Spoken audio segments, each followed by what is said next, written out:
সরকারি স্বীকৃতি অবশ্যই দিতে হবে।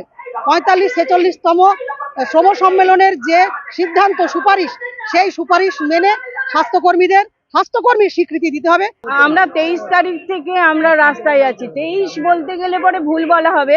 আমরা গত 22শে আগস্ট কিন্তু মাননীয় মুখ্যমন্ত্রীর বাড়ি অভিযান করেছিলাম। ওখানে কিন্তু আমরা একটা আশ্বাস পেয়েছিলাম, ওখান থেকে জানানো হয়েছিল যে আমাদেরকে ডাকা হবে, কিন্তু তারপরেও আমাদের ডাকা হয়নি। আমরা খুব নিরাশ হয়েছি, ভীষণ হতাশ হয়েছি। উৎসবের জন্য কোটি কোটি টাকা বরাদ্দ চলছে।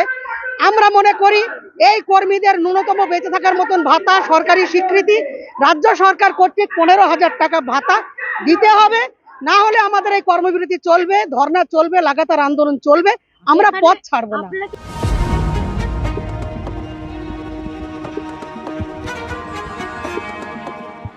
ফলো করুন আনন্দবাজার.com।